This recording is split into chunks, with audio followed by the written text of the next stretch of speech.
दोस्तों, क्या आपने सुना है हमारे देश की महंगाई दर सितंबर 2025 में गिरकर केवल 1.54% रह गई है। पिछले 8 साल में सबसे निचला स्तर है। इतनी कम महंगाई यानी रोजमर्रा की चीजें पहले की तुलना में बहुत धीरे महंगी हो रही है। आप सोच रहे होंगे, क्या अब सच में बाजार में सब कुछ सस्ता हो जाएगा? घर की किराने की थैली से लेकर बजट तक सब पर इसका क्या असर होगा? चलिए आसान भाषा में समझते हैं दोस्त। महंगाई दर बताती है कि चीजों की औसत कीमतें कितनी तेजी से बढ़ रही है। अगर महंगाई दर ज्यादा है तो राशन, पेट्रोल, बिजली, दवा जैसे जरूरी सामान महंगे हो जाते हैं। अभी महंगाई दर 1.54% है, मतलब कीमतों में बढ़ोतरी लगभग थम सी गई है। जरा सोचिए, अगर पिछले साल आलू मटर महंगे थे और इस साल अच्छी फसल आई तो उनकी कीमतें गिर जाएगी, तो महंगाई दर भी गिर जाएगी। फिलहाल दर इतनी कम है कि बढ़ोतरी बहुत मामूली सी बात है। सरकारी आंकड़ों के मुताबिक अगस्त 2025 में महंगाई दर 2.07% थी और सितंबर में गिरकर केवल 1.54% रह गई। इतने बड़े गिरावट का मुख्य कारण भोजन और राशन की कीमतों में आई कमी है। उदाहरण के लिए सब्जी के दर साल दर साल करीब 21.38% गिर गए हैं और दालों के दाम भी करीब 15% कम हुआ है। फल और कुछ अन्य खाद्य पदार्थों की कीमतें भी नियंत्रण में रही है। दूसरी तरफ खाना पकाने का तेल महंगा रहा है, लेकिन तेल महंगा होने के कारण कुल महंगाई पर उतना बड़ा असर नहीं पड़ा, क्योंकि बाकी जरूरी राशन पहले से सस्ते हो चुके हैं। कुल मिलाकर ये सारे कारक महंगाई दर को नीचे धकेल रहे हैं। अब बात करते हैं केंद्रीय बैंक की अगली चाल की।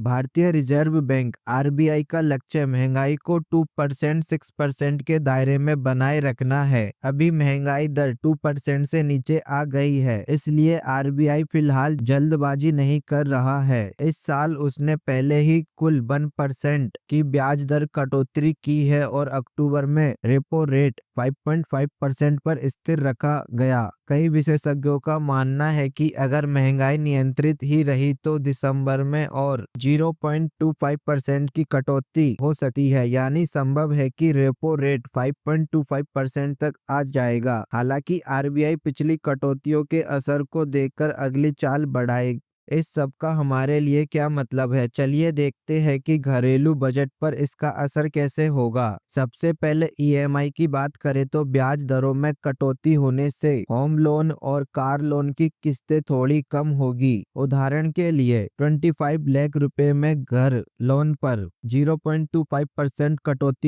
कटौती से मासिक किस्त में करीब 500 रुपए की बचत हो सकती है। राशन की थैली की बात करें तो खाना पीना पहले से सस्ता हुआ है, इसलिए किराने का बजट थोड़ा आराम रहेगा। दूसरी ओर पेट्रोल, डीजल और घरेलू गैस जैसे ईंधन की कीमतें अंतर्राष्ट्रीय बाजार पर निर्भर करती है, इसलिए इन पर अभी बड़ी राहत की संभावना नहीं दिखती। दूसरी ओर बचत करने वालों के लिए थोड़ा निगाह रखना पड़ेगा। अगर आरबीआई ने ब्याज दरें घटाई तो बैंकों के बचत खाते और फिक्स्ड डिपॉजिट पर मिलने वाला ब्याज भी कम हो जाएगा। फिलहाल महंगाई इतनी कम है कि फिक्स्ड डिपॉजिट की दरें अच्छी लगती है, लेकिन अगर ब्याज दरें घटेगी तो आने वाले समय में ये भी कम हो सकती है, यानी सावधानी से अपनी जमा पूंजी को बढ़ाएं, क्योंकि रिटर्न पर असर पड़ सकता है। तो संक्षिप्त में महंगाई दर में इतनी गिरावट हमारे लिए अच्छी खबर है।